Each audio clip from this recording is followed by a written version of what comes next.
Okay. Good morning, everyone. I will get started. My name is Lynn Chu.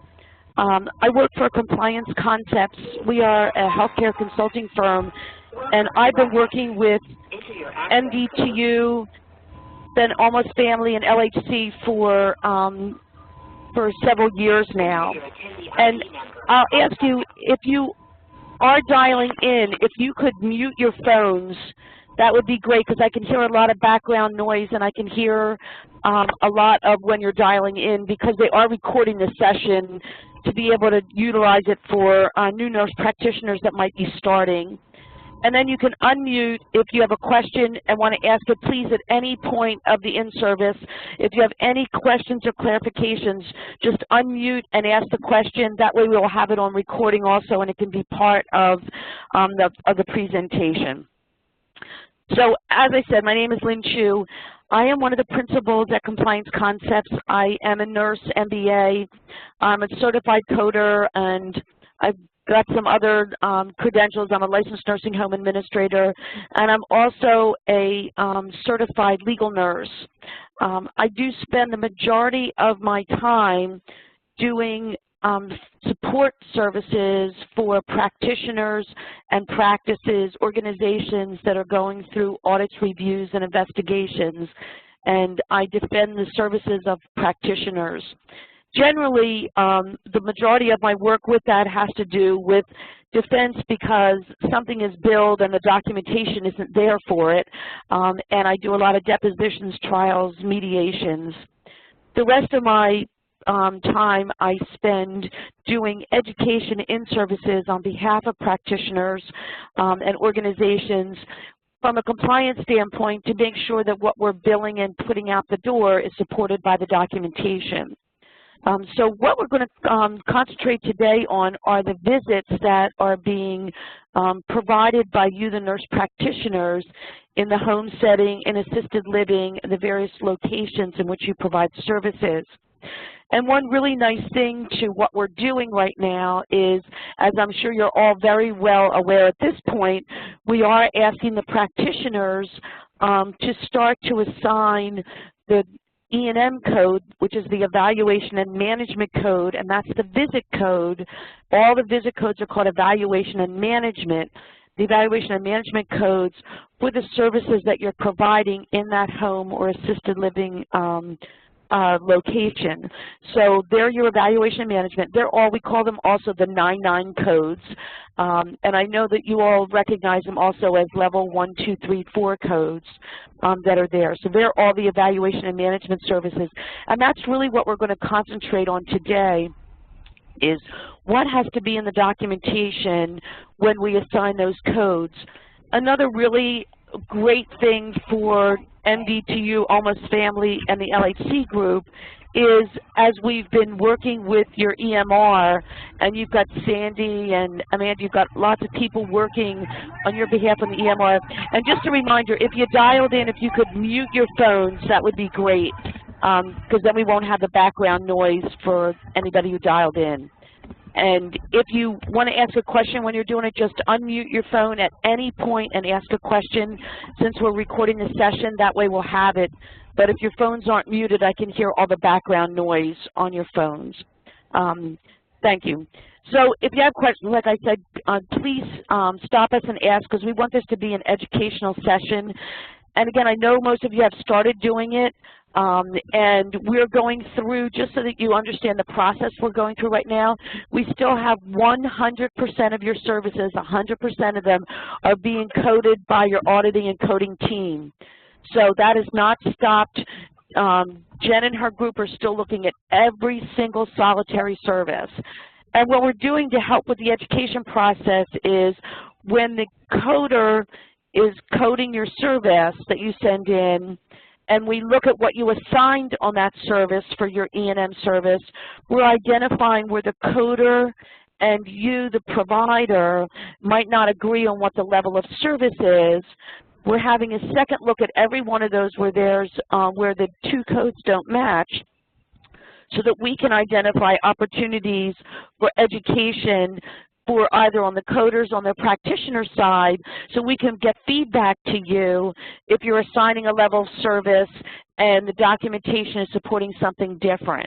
So it's a really great process, and again, 100%, even though you're working through a Premier, you're working through the system, and you're identifying those codes that are in there, 100% of them are being coded out by your coding team, by Jen and her coding team, the coders and auditors. So unless I have questions related to that, I'm going to get started with the rest of the presentation. At least I think I am. There we go. So I just wanted to give you and I know most of you know all this stuff, but just general principles of documentation. We're going to refer to CMS, which is the Centers for Medicare and Medicaid. That's our primary payers for most of the services that we provide. Medicare and Medicaid provide most of the, we do have Blue Cross and Blue Shield, United, some others, but we always follow also CMS rules. Unless we have a specific indication from another provider, payer to do something different. But CMS we generally consider what we follow across the board, so you don't have to worry about who a payer is. We follow the same guidelines across the board for all payers, and we follow CMS. One of the things they look at is CMS does say that practitioners are expected to complete the documentation for services during or as soon as practical after it is provided in order to maintain an accurate medical record. CMS, again, Centers for Medicare and Medicaid, don't give you a specific period of time in which that has to be done, but it is reasonable to expect that it would take no more than a couple of days. But ideally, most organizations require that documentation is done the day in which it was provided or within a day after. And I know we have a little bit of leeway on the services we're providing for the documentation, but I will tell you that when we go through our audits and reviews, services that are documented several days later, when we go back, the question that comes into play always is, how can you remember days later what was done for a particular patient on a particular day of service? So that's why we ask you, even when you're having trouble with your connection or getting into the system, if you're taking notes in order to put the documentation in at a later time, I will tell you to do it as soon as you can do it afterwards, because services that are documented days later, again, do become problematic. The other thing I just wanted to point out is, if you're going to addend a note, sometimes we might be waiting for a lab result to come in, or you might be waiting for something to come back. If you're going to addend a note, make sure, and in the electronic system it's much easier, but the date that a note is addended, that we put the addendum in there, is the date that goes on that note. So if you're going to addend a note, do an addendum on a note today for a service that you provided a week ago, we generally, it'll come up with today's, you want it to have today's date and say you're addending the note for what the date is. And we also are addending notes because we may find out again when you went into the electronic system, a section of the note didn't come in, and perhaps it might have been connectivity or something like that. But again, if you go back and addend a note, we addended the date in which it's addended. We put the addendum on as a date that goes in there. Other medical record documentation principles include that it's legible and complete. Again, in the electronic system, that's generally not an issue that we have in other, when we're handwriting our notes.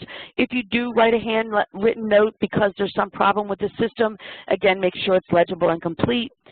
And that encounter includes the reason for the service, our chief complaint, histories, exams, the medical necessity, decision-making that goes into there, any pertinent labs or anything that you reviewed, clinical impressions, your plan, your date, and your legible identity of your provider. Then from that note, that documentation, that's where we derive out the CPT code, which is that E&M visit code, and the diagnosis codes to support that documentation. So that's what we do the billing from. We do the billing just like you will when you assign what the CPT code is and the diagnosis code. It comes directly from that note for that day. E&M services that are important. It represents all the cognitive work that you've performed. And I think that's sometimes what we miss at in some of these electronic notes, and I know that that's what your organization has been working so diligently for to help the providers in that documentation, that we're documenting the information that represents the work that you did for that service and what needed to be done. And they're working really hard to eliminate unnecessary documentation just for the purpose of documenting something. We want that note really to stand there, to stand alone each time, to show what it was you did that day and the cognitive work that you went in to make your decisions at the end of the day, at the end of that visit. So that really is an important piece, and we're trying, again, they're trying to eliminate unnecessary documentation in the notes so it actually represents what was done that day and your work that was performed. These E&M services are the significant portion of your services. Almost all of the CPT codes that we bill are E&M services. We bill some annual wellness. We might bill some other services that are going on, but for the most part, this represents probably 95% of the services that you're doing are those E&M services. We tell you that also, unless the services is coded and documented to the appropriate level and meets the medical necessity, then noncompliance can result, meaning that we don't want you to underbill and we don't want you to overbill. If you provided a service at a high level, we want you to make sure that that's documented and we want you to bill at that level of service. If you provided a service that was lower level and it was fairly straightforward, then we want you to be able to, we want you to code it at that level also. Because each one also looks at medical necessity, that the level was appropriate for what the chief complaint, the reason you saw the patient for. The primary rule always has been, if it's not documented, it's not done. That was really our old rule in the old days when we used to handwrite our notes. The secondary rule now, if it's done and documented, was it medically necessary to do? So that gets back to making sure that what we document in the note was medically necessary to do that day, and we weren't doing it for the purposes of coding a service. And again, I really applaud your leadership because they've really worked to make sure that what goes into that note is what you needed to provide that day and to eliminate unnecessary documentation for you. So there's two types of visits that we have. We have your new visits and your established patient visits, and that's for our outpatient services. That would also be for any offices or our preventive services that we're providing. And just, you know, the definition of a new patient for billing E&M services is a new patient is a patient who has not received any professional services, a visit note, an E&M, or other face-to-face by anyone within your same group in the last 3 years.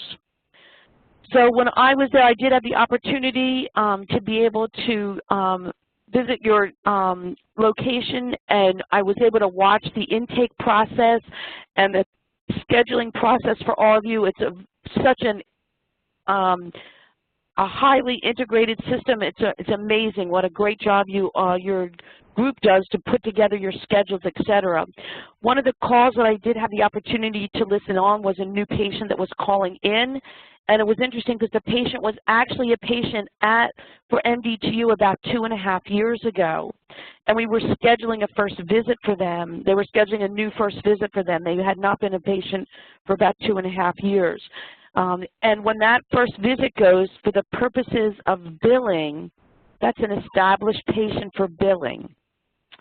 So one interesting thing for our providers is they don't always know that. You might know because the patient said, oh, I used to be with you 2 years ago, or you might be able to see it somewhere in the system, but we don't always know that. But I will say that for billing purposes, if you build a service as a new patient visit and they were seen, it would come back and it would generally hit an edit to let us know that that's an established patient visit for billing. The other interesting thing is on those new patient visits that are actually for billing established patients, you're probably going to do all the documentation and all the services you would do for a new patient. You're going to regather all the information as if it's a new patient, but it's for the coding, the selection of the code that goes out as established if you know that they've been seen in the last 3 years by any of the other providers in your group. So I think that's an important concept. It is one of the areas that sometimes we get miscoding for because the provider that was providing may not have realized it. I know we're trying to identify, I don't know if Sandy or the group's on, I know we're trying to identify a way to be able to indicate that for you, but just so when you're selecting the code, even though you're putting it in, you think it's a new patient, if you know they've been seen, it would be established for billing. So all those E&M services, E&M services have what we call the 3 key components, and that really is the crux of the documentation you're doing. And as you've been in the EMR, you are certainly aware of these different areas that are in there. The 3 key components we consider are the history, exam, and the medical decision making. We also have what we call the contributing or assisting components, which are counseling and coordinating care, which I'll talk just briefly about. We're going to expand the education on that, I think, in the near future, and the nature of the presenting problem and that time element, which generally goes into counseling coordinating care. So I put in here that although many providers equate a level of service to the component, to the amount of time spent, it really is the 3 key components that determine the level of services for most of them that we're providing at MDTU through Almost Family and LHC. It really is those 3 key components, the history, the exam, and the medical decision making, that determine those. So what I'm going to spend the time today, really this next portion doing, is putting that piece of the puzzle together, what the history, exam, and medical decision making do to come together to end up having you select that E&M level of service, new or established patient. So the history, which we really focused on the history of the present illness or the chief complaint, the reason we're seeing the patient, then that physical exam and the medical decision making. So when we determine the level of service for the history, there's actually 4 levels of a history. And I know that going through the process, you won't be having an audit sheet there checking all these boxes. Although your EMR does a nice job helping in some of these areas, for you to understand how many different components of each of these key components you did document on. But there's 3 levels of a history. There's a problem-focused, an expanded problem focus, a detailed, and a comprehensive. So when we look to select the history in the end that's going to go in as a key component, the highest level services, your level 5 services, will require comprehensive histories. Your established patient, next levels down will require detailed, and so on. So obviously the lower level services require lower level history, and the higher level services would require a higher level of documented and medically necessary history. So the history, first piece is the chief complaint and the history of present illness. And it's interesting because the chief complaint and history of present illness go into that first portion of the history, and they're required for every single E&M service. We have to have a chief complaint or history of present illness for every single service. The chief complaint is required. And we do say that your chief complaint can be included in your history of present illness. So the reason for your visit may be part of your HPI components. So even though we might have a chief complaint area up there, the elements of that chief complaint can be part of your history of present illness. So the real focus for that present illness or the reason for the encounter is what generally generates the level of service that's going to be billed in the end. Like, why did we see the patient today? Are we seeing them because you got called because the daughter said that she's been having a cough for the last week and a fever? Is that the reason? Or are we seeing that patient because we're scheduling them to see them because they have chronic conditions and we're following them up on the chronic conditions? So that's really what we're going to look at the beginning, like, why are we seeing the patient today? So there's different ways that we look at when we're scoring these elements of the HPI. And again, your new system in there has done a really nice job trying to assist with this also. But something that the system doesn't do the best job on, and I just want to talk about it a little for a minute, and I know as part of your focused educations that you're getting, they're really spending time showing you this, but there's 2 ways to score an HPI. The first way you can score an HPI is the status of chronic conditions being managed at the visit. So is the focus of your visit that day the management of chronic conditions for the patient? So when we look at that, we look at, for that visit, are you looking to manage 1, 2, or 3 or more chronic conditions? We look at that in there. So the management of the chronic conditions helps to lead to that medical necessity for the service. And the important part of this, it has to be the status of the chronic condition being managed. So if you're managing their COPD and you're managing their hypertension at this visit, it's part of the visit, and we're going to manage this visit, we're going to look and manage again their hyperlipidemia. Part of the scoring for that on your HPI element is going to be the status.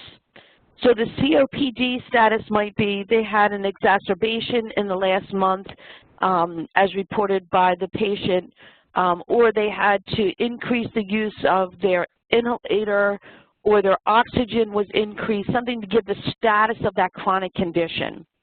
Just listing that you're going to be managing their hyperlipidemia, their COPD, and their hypertension would not suffice for the purposes of the status of the chronic conditions for your HPI elements.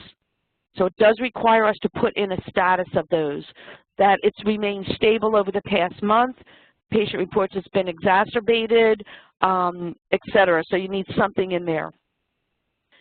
So, and just as a reminder, too, that if you're going to score your HPI by the status of your chronic conditions, that does not that does not cover us when we're doing our assessment and plan for what we're going to be doing for the patient for those same chronic conditions that we're managing this visit.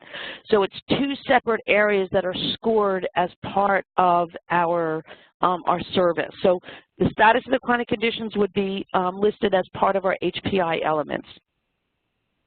The other way we can score HPI is by the elements that are there.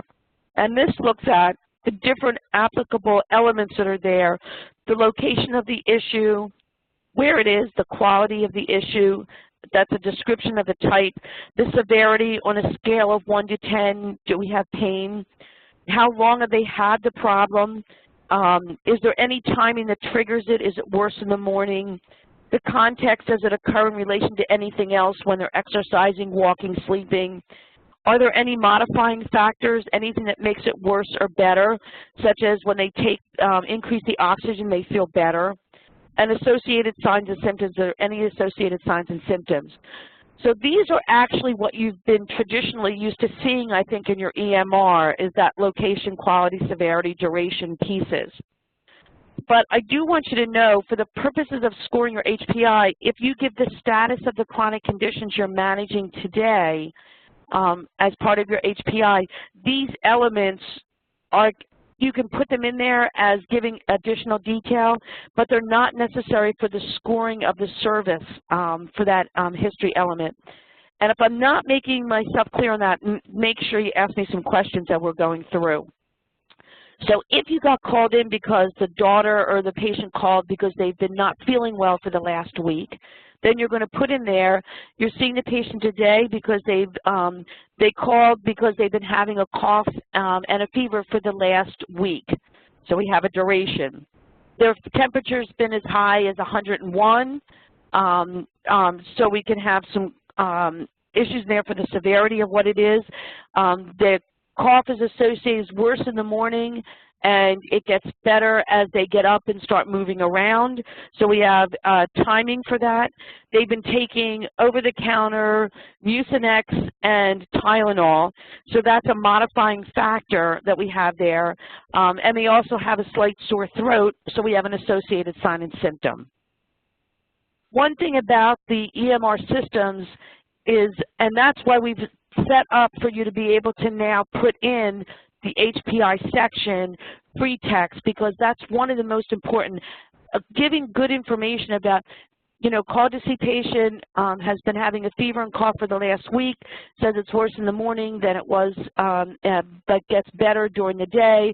They've been increasing their oxygen and taking Tylenol and Mucinex over the counter, and their throat has been sore. That HPI write-up just sets the whole tone for the entire visit. And that's we were really looking for a good free text, couple sentences why you're seeing the patient today. The one disadvantage to the EMR system for you, and as you get better and better and better at being comfortable with assigning the level of service, if you don't click certain items in the EMR system, it doesn't tabulate those for you in the end when it's able to tabulate how many different boxes you checked. However, we're real proponents of putting that HPI and actually spending the couple minutes to type that in there, because that really is why you're seeing the patient today. And I think probably of the entire record, the most important piece of that record. So this might be an area where the EMR is not going to pick up the actual items that are there, and you're going to have to use your slider to know that you covered what you needed to for the level of service, even if it didn't tabulate it for you as part of the electronic record that we have there. So tell the story what's going on. I will remind you, too, that the highest level services require you to have 3 or greater status of chronic conditions, or 4 or more HPI elements. So if we have where the issue is, how long they've had it, what are they doing for it, and they have associated signs and symptoms, that would be sufficient amount of documentation in that HPI to cover everything without having to worry about the slider, et cetera. So a nice HPI, that's really something we really are pushing on the, advocating that you really try to do a nice HPI and document that HPI in there. So if anybody has any questions on that, let me know. If not, I'll move on. Okay, the next piece for the history area is the review of systems. And the review of systems, you've seen this, the review of systems is that area of systems where we're asking those head-to-toe review of systems that are going on. I will tell you that the review of systems section that's there can be done by either going over all the review of systems that are in there. On our new patients, we tend to go over all the review of systems. It also can be done, and it can be contained in the HPI. If you covered review of systems area in the HPI, then we count those also as a review of systems. You don't have to redocument the review of systems if you covered the fact they had a cough in the history of present illness. So it can be done individually and confirmed on the date of service. It can be counted as part of the HPI. It also can be documented if you noted every single review of systems, all 14 review of systems. You can also note that except as documented in the HPI, the remainder are negative. I do caution, though, after the first visit where we are probably getting 10 or more review of systems, it may not be necessary to do 14 review of systems again. I think it's really important to understand that for even your higher level services, asking the pertinent review of systems, 2 to 9 of those review of systems is usually sufficient for any level of service we're going to be billing. Your initial first visit, we want you to have and you're going to get this anyway because you're going to cover this generally on your first visit, but 10 or more review of systems is considered a complete review of systems. So again, that complete review of systems can be done by individually going over 10 or more of those. It can also be done by noting, having a really good HPI, and then noting except as noted, the remainder are negative, and that means all 14 review of systems was done, or just utilizing your HPI. If you're going to not see a new patient, you can utilize the HPI, which probably has 2 or more review of systems in it. So asking the patient if there are any changes since your last visit, and I caution practitioners by this, if you say, are there anything changed from the last visit, and the patient says no, that does not mean except as noted in the HPI, the remainder are negative. If you're going to ask that question, you need to go over every single review of systems in that, for that patient. So except as negative or all reviewed and remainder are negative means that all 14 were asked that visit, on that visit. So these are the review of systems. These are the 14 review of systems that are done. And again, the whole idea for the review of systems, just so you understand, is designed to bring out clinical symptoms which the patient may have overlooked or forgotten. That's really why we do the review of systems. So if you're doing a follow-up on that patient for specific issues, and you're going to go over, most practitioners have the same review of systems they go over every time, no complaints of X, Y, or Z, etc. That's perfectly fine for you to do on the visits that you're doing. If you're clicking things in the HPI, in the review of systems section, remember that you asked them. That's something that you asked on that visit. So the chief complaint, history of present illness versus review of system as complained. And I put these examples in there the last time when we had done them. But I think that as you're transitioning to the new EMR, to the new EMR templates that we're using, this probably is not an issue anymore. So I might just spend just a minute.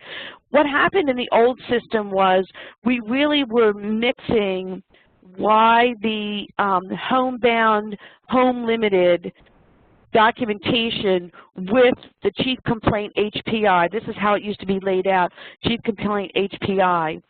So most of this, if we go back and review what a good HPI is, this really was a homebound, home-limited documentation that we sort of mixed together with the HPI. So in the new system, the new documentation system, the HPI now should be very clear. You're here to see the patient today for X, Y, and Z. This is what's going on for the patient today.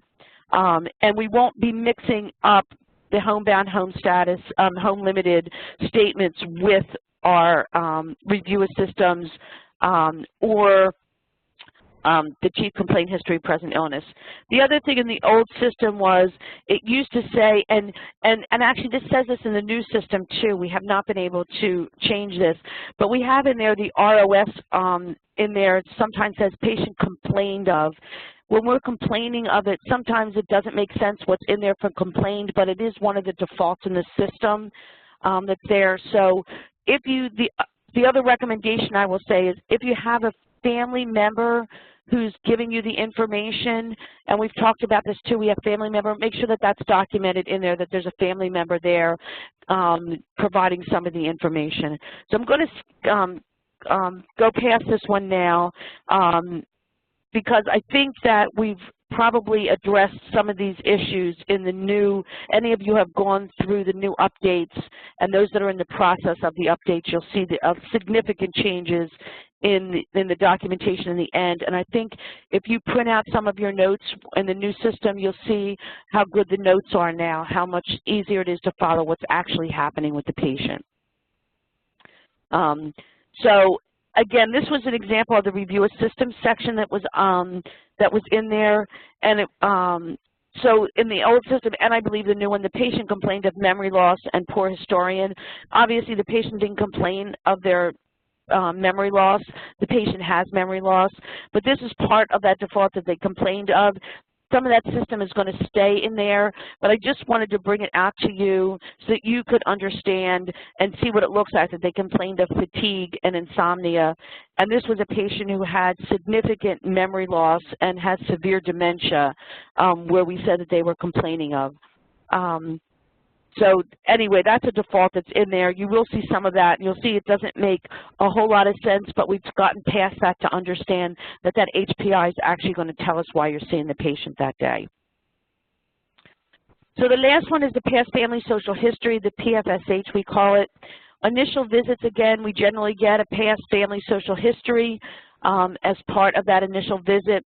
On your follow-up visits, again, it's really only important to include in your visit note what was important for that visit that day. And again, I think that we generally have our patients' medications that are in there. That is sufficient in our note if we've got their current medications that are in there to give the history that we need for most of the levels of service that you're providing, because that would gives us our past history. Patients' medications would be sufficient to have in there. So after we do those initial visits again on our follow-up visits, it's really not necessary to bring into the notes or reference the family history again unless you need to do it to manage that patient that day due to their chief complaint or history of present illness. I understand that some of this stuff is in the system already. The populating into your note and to cause the note to have that in there isn't necessary on each note to do for the purposes of billing, coding, and actually for what you're providing for that patient that day. So, documentation, chief complaint, history of present illness can be listed separately again or as part of the HPI. The review of systems or past family can be obtained during earlier encounter and can be used again if completely reperformed, revalidated, medically necessary to treat the patient. Note the date and location if you reviewed it somewhere else. If you had an initial intake form and you reviewed that with the patient, note that in there. And you can update the information or confirm that where there have been no changes if they've all been reviewed. And again, part of our goal here is to make the flow of the note a better note so it actually gives what needed to be done that day. It documents what you did that day, all that cognitive service that you provided, and the note flows to show that. So just remember that it can be recorded by anybody. The patient's family can give you that information. If you see a patient, you're unable to get the history because they don't know it, just put in there that it was unobtainable. Let's say you're in assisted living facility with someone or at a home visit with someone and the family member's not there and they don't know some of the history and it's unobtainable. Just make sure you put that in there, it's unobtainable and why it's unobtainable. So this is just to show you from a coding standpoint. Again, you're not going to have coding sheets there, but I just want to sort of show you. Let me see if I can. I don't know if I can do a pointer here.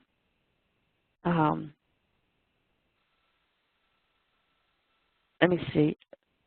I'm almost afraid to do it, but I'm going to. So this would show you that when we're coding your services, we look at how many different I don't know how to do it. Oh, let's see.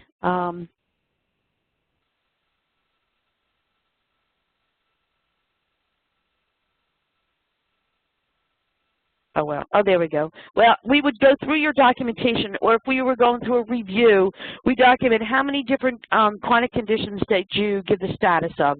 Did you do 1, 2, 3, or did you give me the location of the issue, the timing of the issue, the modifying factors, the associated signs and symptoms. So for the HPI, we do if you did the status of 3 or more, or if you did 4 or more HPI items that are there. So that's how we end up coding your services. How many review systems did you document on? And then did we look at how many past family social histories did you document on? And we go over and we just code how many of the different ones you documented on. So I will tell you, except for your initial visit, your highest level initial visits, one history area, again, if you utilized your medication list, would be sufficient for any level service you're going to do. 2 to 9 review systems area is all you're going to need for your highest level that you would be billing in your services. And then 3 or more chronic conditions or 4 more HPIs is the most that you would need. So again, you don't need to do those family histories again. You never need to do them all 3 again. But if it's medically necessary to manage the patient, then you can do that. Then you would do it. Okay, that's our history. And I focused on that again because I think that the history and that initial piece is really the crux of what you do, obtaining why you're seeing the patient, and then that assessment and plan at the end. The next thing we have, step 2, is the examination. We have a problem-focused, expanded problem-focused, a detailed, and a comprehensive exam. There's 4 levels of examination. We look at what we're using now, and I think you've all been familiarized with this now, is what we call the general multi-system exam. The general multi-system exam we're using on the 1997 exam. And this actually counts how many different exam areas you documented on. Whether we did 1 to 5 different exam bullets, which is a problem-focused. An expanded problem-focused is at least 6 bullets. A detailed exam is at least 12 bullets from 2 or more of our systems. And a comprehensive exam is at least 2 bullets from each of 9 systems. So these are, this is what comes up now in your EMR, which is just really nice. They spend a lot of time setting this up to make sure in the examination you'll see a constitution, and in the constitutional there's 2 bullet areas, the measure of 3 or more of the 7 vitals, and another constitution bullet would be general appearance of the patient. So if you measured 3 or more of the vitals and you did a general appearance of the patient, then you would check off both of these, and you would get 2 bullets. So that would be considered the 2 bullets or elements that we do. These are the different bullets for the eyes, inspections of the lids, exam of the pupils and irises. And again, you're going to check those off if you did them. One of the interesting things about the 1997 examination is that it does require you to document, to perform exactly what's in that bullet. So if you're going to do an examination of the pupils and irises, you have to do both the pupils and irises. If you did just the pupils and not the irises, let's say, then you don't get credit for that bullet. So again, I think that they've set, Amanda, Sandy, they've set that those exams up so that that meets exactly what the requirements are. So if you check that bullet, it means that you provided that bullet. Here's the ones for ears, nose, mouth, and throat. These are the neck examinations, examination of the thyroid, examination of the neck, and that's 2 different ones. So if you did the neck for masses and overall, and you felt in for the examination in the middle of the thyroid and there's no enlargement, etc., then you get credit for 2 exams on the neck. Cardiovascular, chest and breast, GI. This is the GU, which we have the male and female examinations for. Lymphatic, musculoskeletal, skin, neuro, psych. And then here's how we look at these exams again.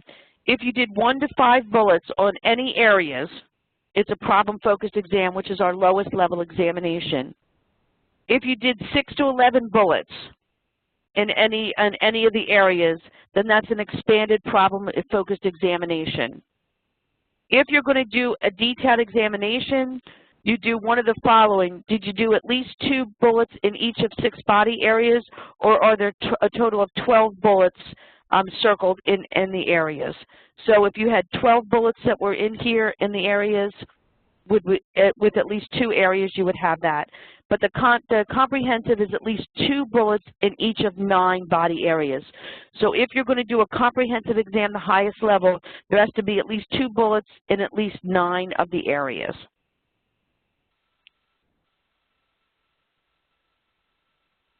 Any questions about the exam? All right, and the last piece is our medical decision making. This really is used to determine, together with the HPI, why are you seeing the patient today and what are we doing for the patient today. They're really the 2 hallmarks of our E&M services. And so it looks at whether you did a straightforward medical decision making, a low complexity, a moderate complexity, and a high complexity. So when we look at the medical decision making, and this is one area that can never be scored, it really cannot be scored in the electronic system, because this really is a culmination of all your cognitive services that you provided that day. There's not really a place where we're checking off some of this stuff. This is what your assessment and plan is putting together at the end. It looks at the number of diagnosis or management options that you were presented with, the amount and complexity of the medical records, diagnostic tests, or further information that must be analyzed and reviewed, and the risk for the patients for complications, morbidity, or mortality given the patient's diagnosis, diagnostics, or management options. And that risk is determined between now and the next time you're going to see the patient. So somebody who's a higher risk for complications, you may see more frequently because it's a risk between now and the next time you're going to see the patient. And someone who you feel is not as high of a risk, then you might not have a visit as close together as you might for somebody who you have an expectation that they have a higher risk. So let's look at the first one. The first one is the number of diagnosis or management option.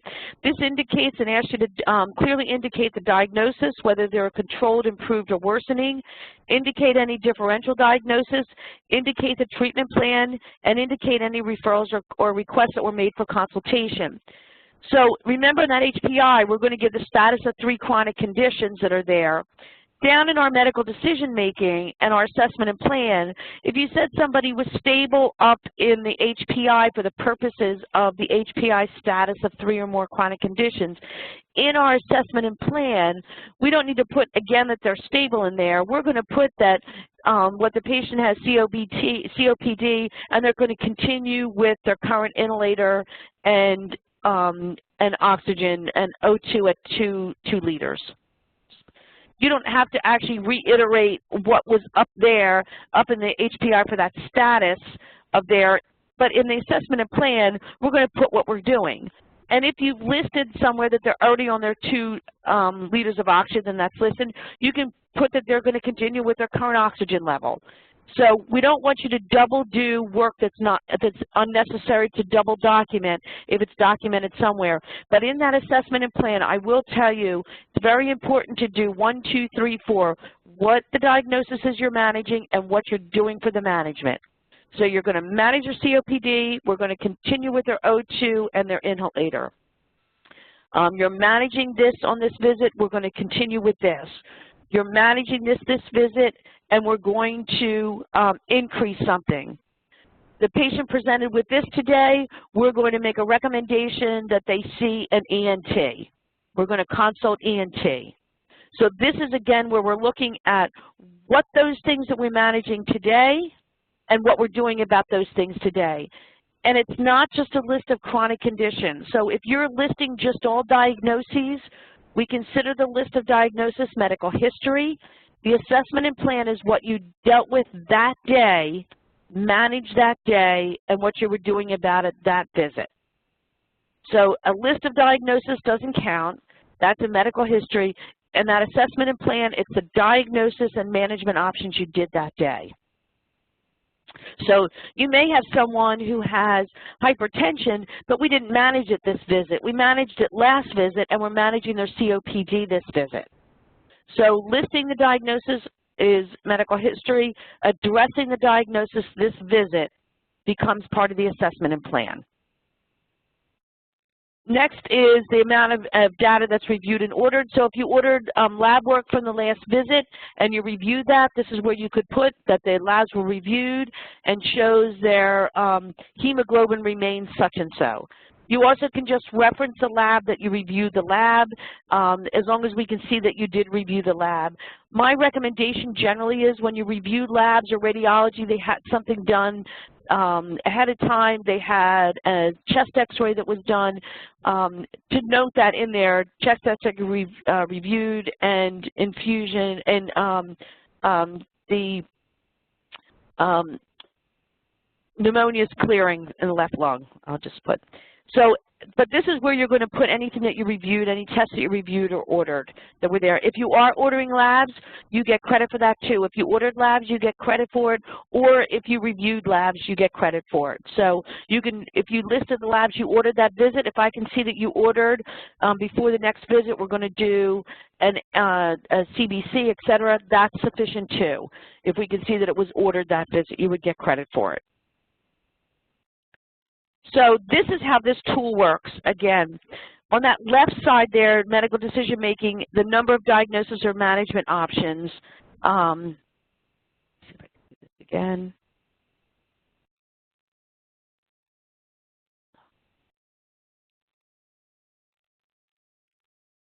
So this goes, how many different problems did you address today? Did you address an established problem to you that was stable or improved? You get points for that. This works out as points.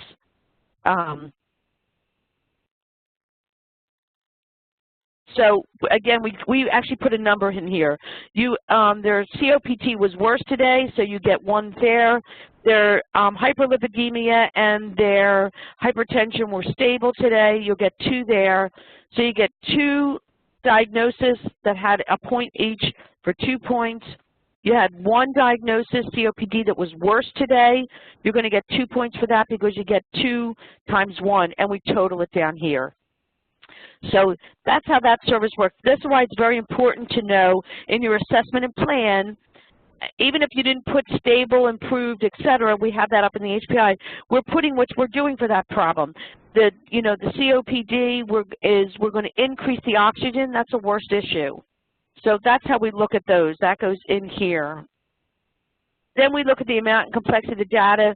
Did you review or order labs? You get a point for that. Whether you reviewed 10 labs and ordered 7 labs, you get 1 point. Did you review or order any radiologies? Did you review or order anything in the medicine section, consultations? Did you discuss test results with someone? Did you call a provider? Did you review or summarize old records that were sent in? Did you request old records? If you reviewed or requested records, you get credit for that. One thing that's interesting is if you obtained history from someone other than the patient, we put that in there. However, I will tell you, if the way that works for especially for our dementia, Alzheimer's patients, as well as for our very young pediatric patients, it's both sides of the spectrum there. We only give you that credit for obtaining information from someone other than the patient when the patient was able to contribute some information and the other person contributed additional information. If all the information is obtained from one person, then you don't get credit for that in there, just so you know. So the last one is the risk of the patient. This looks at the risk for the underlying diseases that you address, treatments that are being provided, ordered, planned, or scheduled procedures that are being done, any surgical or invasive procedures that you are ordering to be performed, or a referral for a stat issue or a transfer to the ER. So this is our risk table. So it's interesting, the way the risk table works is, and this is one thing that sets apart some of the services that we're providing that sometimes impact the medical necessity for the level. The risk table was set up for what the risk for the presenting problems is, diagnostic procedures that are going to be ordered or planned, and your management options. And the way the risk works, it's, I don't know if you can see my pointer when I'm using my pointer there. So we look at the presenting problem. We have 2 or more self-limiting or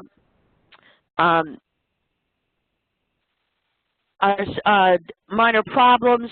If you have any patient that you're addressing that has 2 or more stable chronic illnesses, it's a moderate risk. If you have a patient where you're providing any prescription drug management, it's a moderate risk. It goes to the highest risk in any one of the 3 tables that are there, any one of the 3 tables. So whether it's the presenting problem, the diagnostic procedures, or the management. So if we saw a patient today and we had an acute, uncomplicated problem that we saw them for, it was a visit we were called in because they had a cyst on their arm, and we considered it an acute, uncomplicated problem for low risk. But we ordered amoxicillin for the patient for prescription drug. That brings it up to a moderate risk. It's the highest risk in any one of the tables. So for our patient population, it would be unusual to have anything, most times, below a moderate risk patient. We could have someone who's a low risk that we came in, they had a problem, what we saw them for, and we told them to use over-the-counter medications or et cetera, that would be a low risk. But once we order a prescription drug for a patient, or we have 2 or more chronic issues that are being addressed, those patients fall into the moderate risk category. So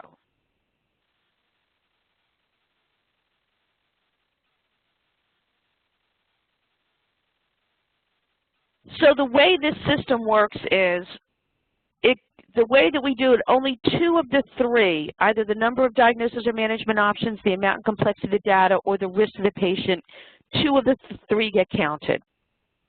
So if we have a patient who has 3 chronic illnesses that we're managing, and one of them is worse, and we had 4 points for that, we would have 4 points. And we had labs and x-ray that we did, and we're ordering prescription drug management, that patient falls into a moderate risk for the 3rd component of the medical decision making. They fall into a moderate complexity patient. So any questions on the medical decision making for the medical decision making components? And again, this medical decision making really is that assessment and plan. What it is we're doing for the patient today, what it is we reviewed or ordered. If we reviewed labs and that's in there, we get credit for that in there. This is taking what we're doing for the patient that day. So let me just talk a minute about the diagnosis. The diagnosis that we assign to those services that day are why we're seeing the patient that day. So we are going to assign the diagnosis of that COPD. We're going to assign that diagnosis of the hyperlipidemia and the HTN because that's what we were addressing that day. And it's all the services that we address that day, not all the diagnosis the patient has. So on that claim would go the diagnosis we address that day. And as specific as possible, I'm sure you're all aware, and we do have, I think, our smart templates where we can go in to pull out those diagnoses, and I think we'll work more on the diagnosis as we get more comfortable with the E&M portion of it for the specificity of those diagnoses. So we look to do that, and again, we're going to assign diagnosis based on why we saw the patients that day. So let me talk about the medical necessity, because this has been a little stumbling block for our subspecialties. And I do a lot of work with a lot of organizations who do home visits and assisted living visits. And the last piece we look at is the medical necessity for the level. And what they say is ignoring how the medical necessity affects the E&M level can put us at risk. And this is in accordance with the CMS, with the Medicare manual. And it says that the medical necessity of a service is the overarching criteria for the payment in addition to the individual requirements of the CPT code. It would not be medically necessary or appropriate to bill a higher level service of an E&M service when a lower level service is warranted. The volume of documentation should not be the primary influence upon which the specific level of service is billed. Documentation should support the level of service reported. That is, a provider should not perform or order work or bill a higher level if it's not necessary based on the nature of the presenting problems. So one thing that doesn't exist for us is a little checkbox that says what's the medical necessity of the level. We only have the checkboxes for the history of the exam and medical decision making. So one thing that we look at when we're doing the medical necessity of that level, so the health service is that practitioner exercising prudent clinical judgment would provide to the patient for the purpose of evaluating, diagnosing, or treating an illness, injury, disease, or its symptoms, and that are in accordance with generally accepted standards of practice, clinically appropriate in terms of time, of type, frequency, extent, site, and duration, and considered effective for the patient's illness, injury, or disease, not primarily for the convenience of the patient, physician, or other practitioners, and not more costly than an alternative service or sequence of service that could be produced. So for us, for medical necessity, it looks at when we're seeing the patient, assigning a level of service that's medically necessary, not based exclusively on how many bullets did we document, but what was medically necessary for that patient in accordance to why we were seeing the patient. And that the frequency of the visits that we're seeing the patient are clinically appropriate in terms of what's happening with the patient. Meaning that we wouldn't necessarily expect that every patient needs to be seen every month. Some patients maybe need to be seen every week based on what's happening with them, and maybe other patients need to be seen every 2 months or every 3 months by the nature of their presenting problems. We look at, and one of the things that we deal with when we're dealing with patients that are being seen in their home or in the assisted living facility, instead of being seen in an office setting, we equate that to that patient generally is someone, maybe in an office setting. If I go and I audit patients with chronic conditions in an office, most likely the majority of them are being seen quarterly, every 6 months, or annually, having shadowed many internal medicine nurse practitioners as well as physicians.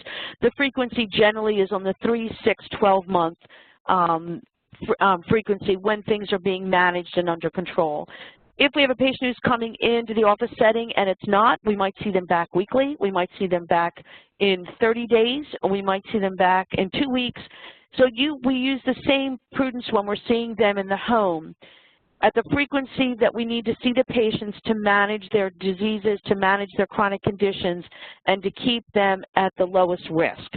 So that's what we look at, again, when we're looking at medical necessity. And when we're being audited, all of my home services that are being audited, the CMS comes in and looks at the frequency of those visits in accordance with what needs to be, what the frequency is to manage the patient, in addition to what the level of service is that's being billed for the patients.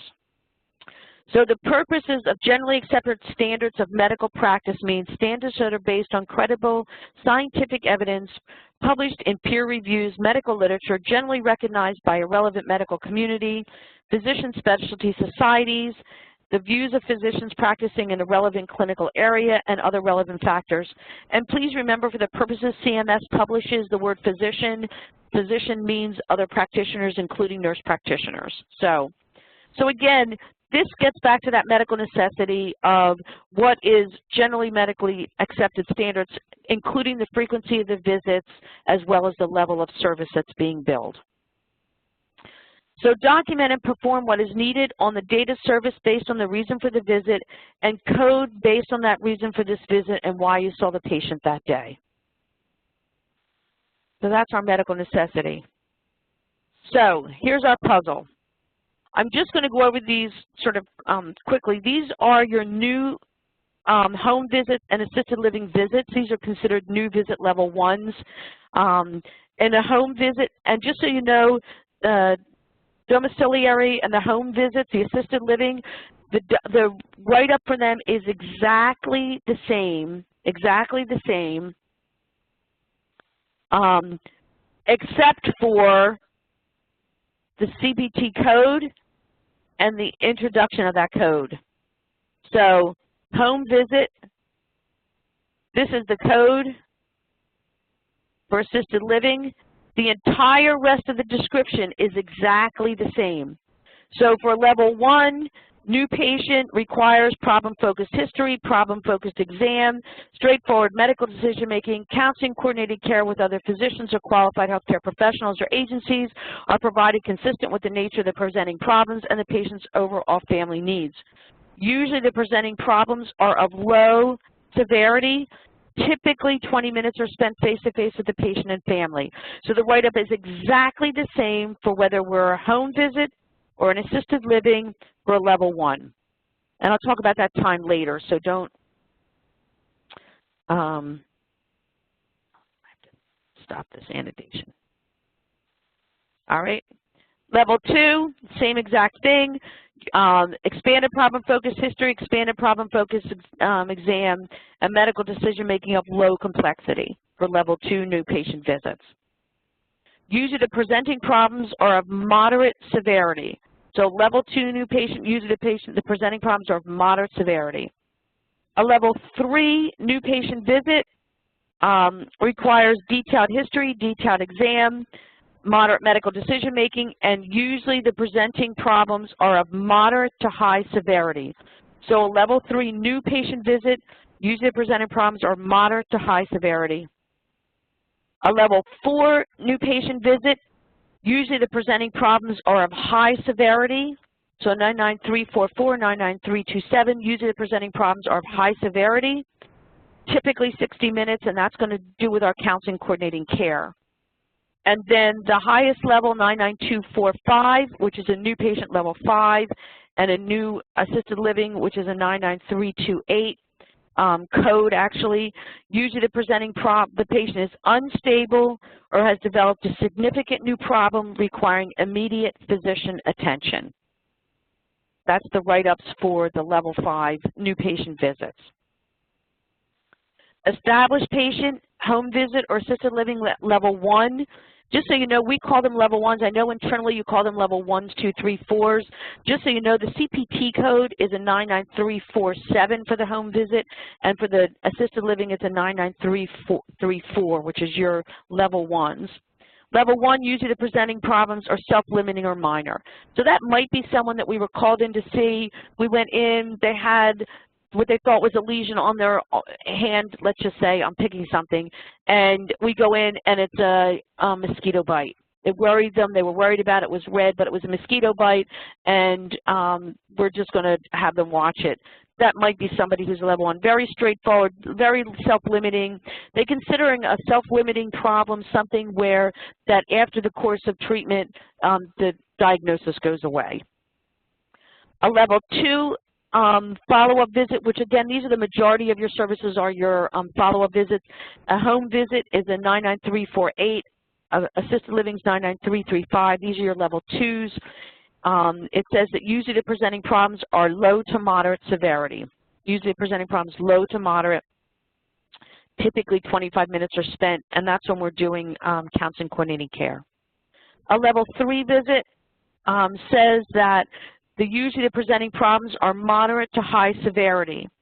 So an established level 3, usually the presenting problems moderate to high. A home visit is a 99349, and assisted living is a 99336. And then your level 4 visit says that usually the presenting problems are of moderate to high severity. The patient may be unstable or may have developed a significant new problem requiring immediate physician attention. So again, it's the same write-up.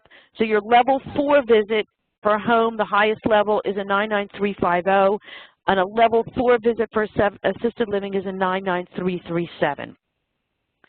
So when you leave the patient's home, whether it's their private home or whether it's assisted living, there's generally 4 levels of service you can bill.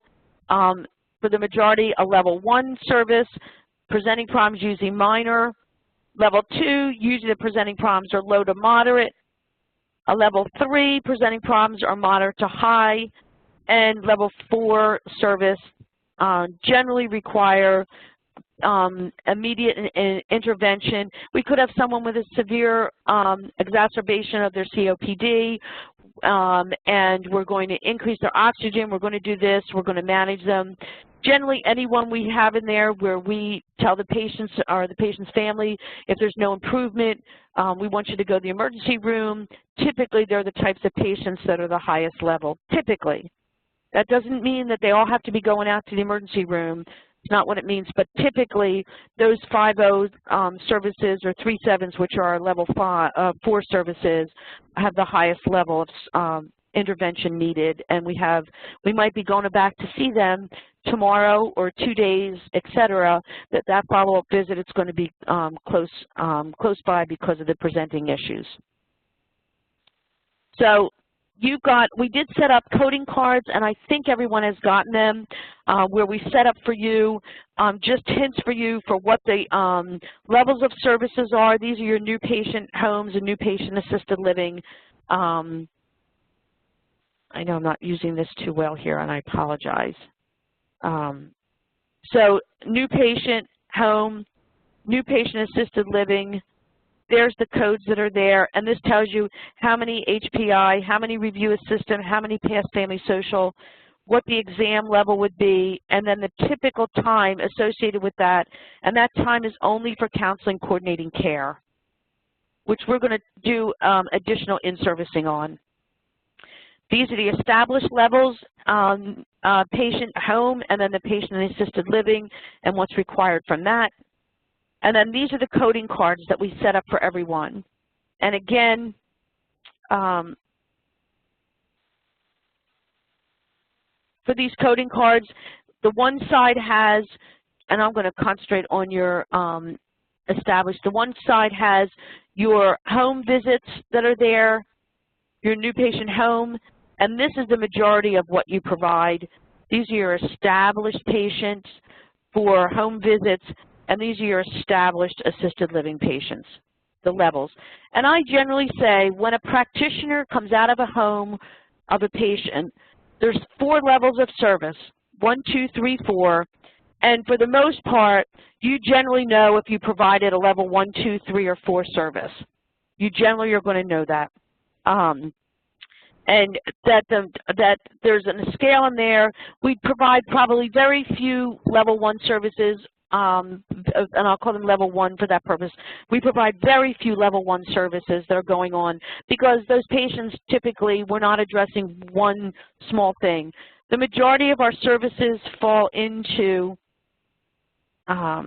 this area, which is our level 2s and 3s, generally our 2s and 3s. That's typically where they're going to fall into. Our level 4 visits are those that are unstable. We got called in because there was stuff going on with that patient, and we're doing intervention. That's generally our highest level. Typically, and then the difference really between the the level 2 and the level 3 visit for both of them, remember the level 2 and 3 visits say that the presenting problems still, for those visits, those level 3, the presenting problems are moderate to high severity for a level 3, and the level 2 visits, the presenting problems are low to moderate severity. So are they low to moderate severity or are they moderate to high severity, looking at from a medical necessity standpoint? And then the back of your cards, we put all the exam areas in there, and then we put all just the key to the medical decision making so that you would have that also. I know the type is small on it, but we really felt that at least for this first round, it would be nice to have all that information for everyone to have. So that's what those cards look like. And these are the individual coding cards that we had made, which is just the one side has the home visits on it, and the other one has the assisted living visits on it. So I'm not going to spend a lot of time with this, but I just wanted you to know, for those of you that have seen it, and we are going to do separate education on this, when you're looking at the time that's associated with those codes, because when you read the write-up on them, there is time associated. I just want you to know that that time is associated when you're providing counseling and coordinating care. We generally recommend that practitioners do not document the total time of the encounter that you're there. It's not necessary to, if you're using the key components to history, exam, and medical decision making. The only time we would document the time is when we didn't have to do very much history exam and medical decision making, and that visit was really dominated by counseling and coordinating care. And that's when the time component comes into it. So counseling, coordinating care, as defined, Medicare Compliance Bulletin puts it in as and the CPT manual makes a distinction between psychotherapy and counseling. Counseling is defined as a discussion with the patient and or family concerning one or more of the following: diagnostic results, impressions, recommendations, prognosis, risks and benefits, instructions for management or follow-up, importance of compliance, which shows the management, risk reduction factors, patient and family education. So all those are important pieces that go into when we're counseling, coordinating. So this might be the patient that's been non-compliant with what we've been doing. Things are getting worse instead of better, and we're spending a great deal of time with the patient and family over risk reduction and compliance with what they're doing. So again, for those home services that we look at, when we're talking about that piece that's there, these are some write-ups that are about those home visits that are put up by CGS, who is our Medicare write-up. So for those so you know what, let me go back to this one just for a second. I'm sorry, I don't mean to jump around here, but I forgot that was the next one. So that counseling, coordinating care, if we are spending 60 minutes or more with the patient and family, and we're doing it and not having the history exam, medical decision making, that's when this piece of counseling, coordinating care will come in. And I think we do have some opportunities for that. It's just for the purposes, if you are considering that, we are going to do some additional education related to counseling, coordinating care. Again, don't document your time. It's not necessary to document your time for a visit unless you're going to do it for counseling, coordinating care, because you don't have to spend 60 minutes with a patient to bill certain levels of service, only if you're going to do counseling, coordinating care. So I put in here a couple things. CGS, just so you know, is the Medicare carrier for some of our areas where we do our practices. They did some write-ups in about Part B for home visits. This was specific for home visits. This is CPT codes 99341 to 99350. And CGS has done some reviews of home visit codes, and some of their conclusions on their visits, on their audits that they did, not related specifically to you in any fashion. This is general for CGS that they did, that the findings included failure to support the medical need for the home visit in lieu of an office visit, failure to meet the key component levels required to bill the code, and the medical necessity not supported. So that's 3 significant, distinct items. Failure to support the medical need for the home visit in lieu of the office visit. That is why we have our statements for homebound, home limited.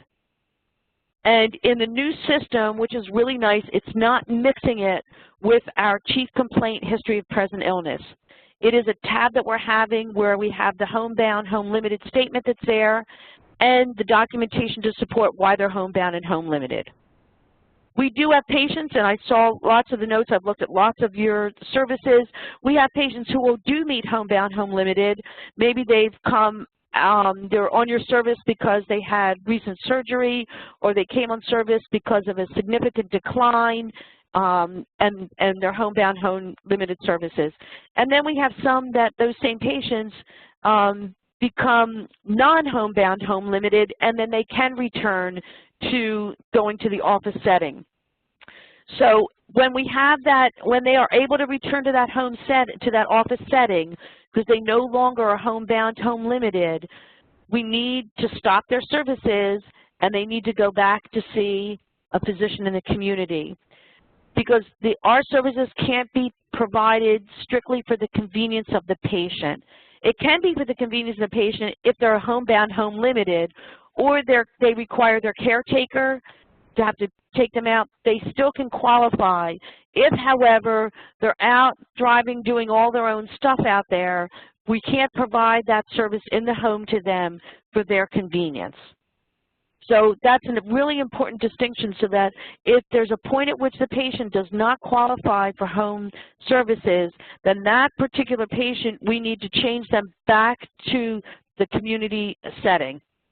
And that's very difficult in our setting oftentimes, because many times we are their primary care provider. You are their primary care provider, and in the community, that primary care provider they had before isn't any longer. You consider them your patient, but there are specific requirements in order to provide services in the home or assisted living, so either location. So that's the first one. Meet the key components. We've talked about those. You have to at least meet the key components. So we can't bill a higher level service if we didn't meet the documentation for the history exam medical decision making. So that's those key components. And then the third one is that medical necessity. So they say even though you do meet the key components, the actual write-up said that you have to meet or exceed. You did more than you needed to do because the medical necessity of the service really was not that high. So that is that one box, like I talked about, that there is no box for. And we have reductions in our services even when we can check box off that we met the key components, because the carriers, the Medicare carriers, CGS and others, feel that the level really wasn't medically necessary, that we could have billed a lower level of service even though our documentation supported a higher level. So that's why I say when our practitioners leave the home, whether it's assisted living or the homes in the home, 4 levels of that service can be 1, 2, 3, and 4. You generally know when you leave what level of service that was based on the necessity of that service, in addition to that you documented the service adequately. So due to the continued prepaid probe findings, GCS would like to provide guidance on documentation requirements, so specifically how it relates in lieu of and medical necessity. So requirements for physician presence. Remember, for these purposes, physician means practitioner. If you visit a patient in his or her home on a regular basis, be sure that each note shows how the patient's condition has changed. Avoid cloned or copied documentation that does not explain how the patient's condition has improved or deteriorated. And that's part of the reference manual for them. So that's why, again, those copy forward, that's why that note, that HPI, that's really the crux of what we're doing, and that assessment and plan. That is telling us what's happening with that patient on that visit and why that service was medically necessary. This is, again, guidance from CMS that they have on home and the assisted living code. So this is specifically from CMS. It says, physician visits to patients residing in various places of service. If we're doing services for rest home, et cetera, are used to report evaluation management services related to residents residing in a facility which provides room board.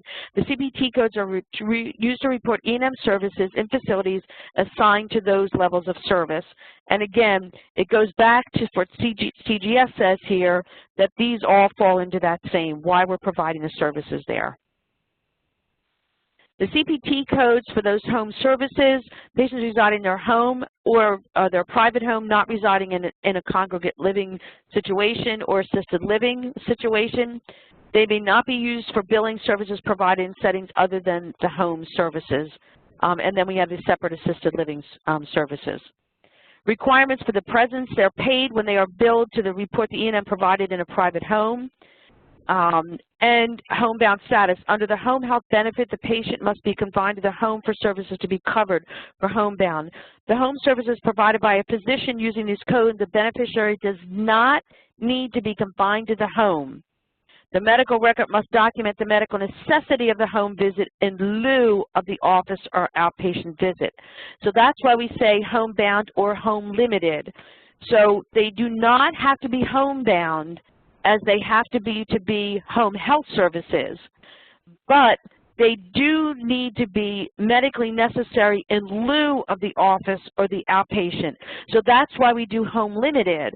So in lieu of the office visit, we're seeing them in their home because of that home limited status. So that's what we're trying to show, that the patient can go out of the home, but they're home limited because they become significantly short of breath after 20 steps. something along those lines. So that's that homebound, home-limited status and why we have to have that, because the services in the home and the services in the assisted living pay differently than they do in the office. So if that patient can be seen in the office at a lower cost to Medicare, they want them to be seen in the office at the lower cost. Homebound, home limited, again, needed to support the medical necessity for the home or assisted living in lieu of the office visit. I put this in here only because I'll be 65 and not too many more years, but I think we've eliminated a lot of this stuff in the new system, which is great, because the patient over the age of 65, of course we would say, does not in and of itself mean that you're homebound or home limited. Must document each visit, why this visit was medically necessary for the home visit, the ability of patient causing it. And again, we don't have to populate. In the new system, there is that tab up there. We do need to make sure that it's opened and looked at, make sure that nothing's changed, needs to be added or deleted, but that will suffice. It does not have to be populated in our actual progress note. So I did put this in here just to let you all know that the services that are provided in that home and in that assisted living location are sorely needed nationally. I do believe this, and I do, again, I've done work with these types of services since actually my look back on my first client that I had who did home visits, and it was a nurse practitioner really run practice with one physician overseeing, was back in the early 2000s. They were providing these services. But this was in the health news in 2016, too few doctors making house calls to homebound elderly. And it just put that there was a crisis in these services and a crisis for these home calls, because back in the early days, physicians and practitioners, well, it was physicians went out to the house to provide the services. Then they came to then everything turned to the office. And the problem is that the access to health care for many of these patients, they would not go and cannot go to the office, and therefore without your so necessary services, many of these patients would not be getting treatments and services and adequate services. So the services that you provide, this paper really shows how that access to home-based health care is extremely limited, highly concentrated, and just not available to all who need it. So I'm not going to go through this. I just thought it was a really good article. I sort of cut and pasted in here since you all have this electronically, but it does show that it's so underserved population that although this is showing that more frail Americans are at home than in nursing homes, that 7 times more primary care physicians visited nursing homes than made house calls, even though there's more in the home. So this is a service that we need. It is, and I think part of the education we do when we go through reviews, and I go through and support services for many organizations that provide these services, is showing them how we have prevented these patients from going back into the hospital. We've prevented readmissions to the hospital. The services that you provide are so medically necessary and provide such care to our patients, and it's really underserved population. Unfortunately, it's a highly audited area because we do provide frequent visits. So when we come up on the radar, we come up because the frequency of our visits in the home, the frequency of our visits seeing assisted living residents, and that's why it's so important in your documentation that we're going to follow up on those patients, that when we do follow up on the patients, not everyone, there's no standard that everyone gets seen every month. That's not medically necessary. However, it might be for 95% of our population, and that's why the visit has to show why it was necessary to see the patient again in a month or in 2 weeks. Or can some of our patients go 6 weeks or go 60 days to be seen, or can they go 3 months to be seen? So you need to individualize each patient on the frequency of their visits and then for the level of service that we bill for those patients. So in-house audit findings, connecting the chief, these are audit findings that I've had through many different organizations, connecting the chief complaint, the review assistant, the exam, the medical decision-making, and the plan of care and the nature of the presenting problem so that the story can be told, and that when we read that note, we actually know what's going on that day, that visit for that patient. The review system and physical exam include elements to show what was done and why it was done based on the chief complaint and history of present illness. So when we're doing the review systems and we're doing exam, why are we doing those portions? Takeaways from internal audits. Document the severity of each condition addressed each visit and what you are concerned about today. Document the correlation between the acute condition being addressed and how it relates to chronic conditions that affect the severity for the patient, if applicable. The fact that the patient has a significant exacerbation of this is also affecting this because their blood pressure is going up, because their medications changed, etc. Connection between homebound, home limited, chief complaint, and HPI, which we are going to, they're two separate and distinct portions of our medical record now. So you don't have to in that HPI support that. It's going to be in that other section. The HPI on these visits is going to be why you're seeing the patient today. If mentioning acute issues in the chief complaints such as falls, injuries, self-harm, behaviors, etc., please make sure you address it in the plan. I have had some where we reviewed the patient had a fall, but there was no write-up in the assessment and plan. If in the history of present illness you put patient had recent fall, and make sure you document somewhere that there were no injuries and no follow-up is needed, not just listed in the chief complaint.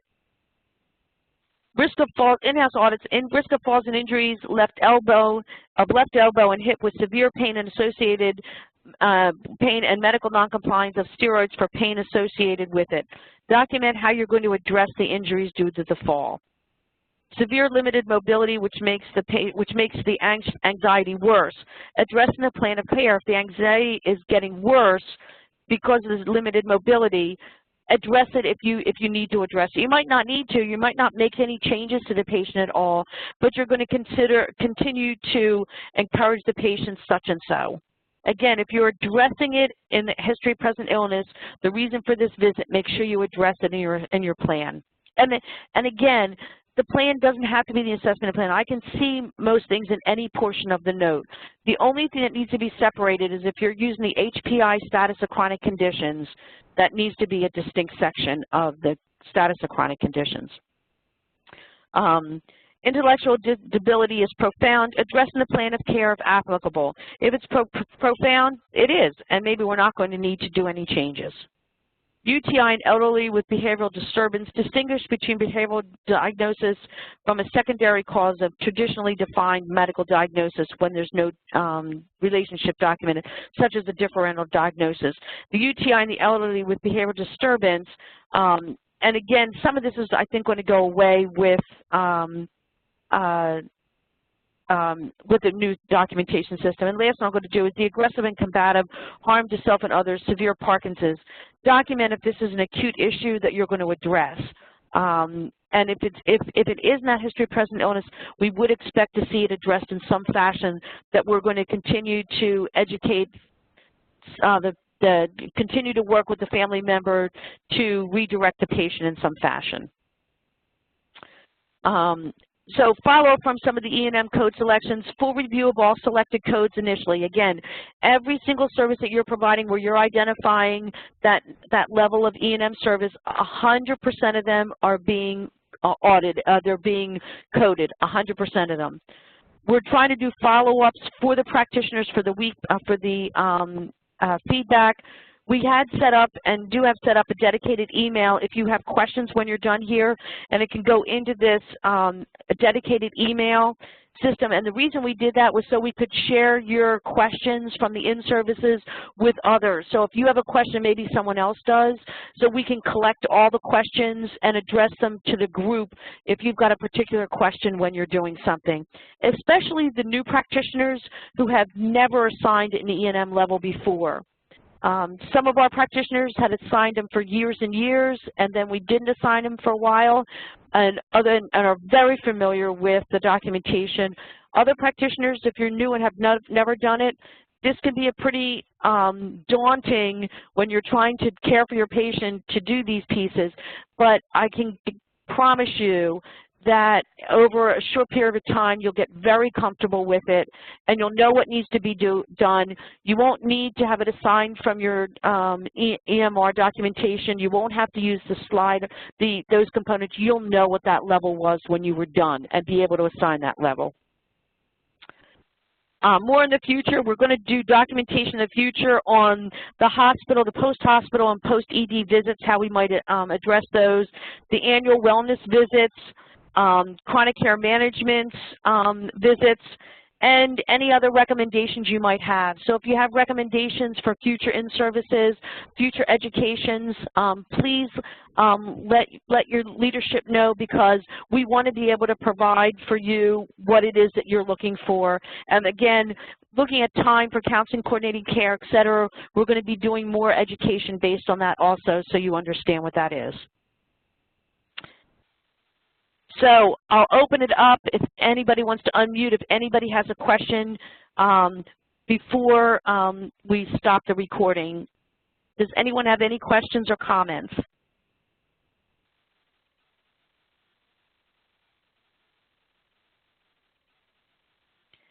Can someone just put in just say no so I know that the recording worked?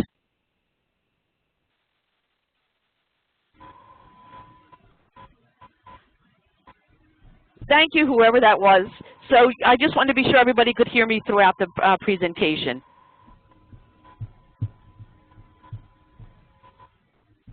All right, yes, thank you, everyone. Good, good. So no questions. I'm going to stop the recording. And I really want to thank everyone for joining us. It was really, I'm hopeful that it was educational, and for some new information, for some just a reminder of old education. And please feel free to address any questions, either directly back to Amanda Group. You can, and Sandy, you can email them back or send it through to that one email, and everybody will be provided, if you haven't already, a copy of the presentation. Thank you. Thank you.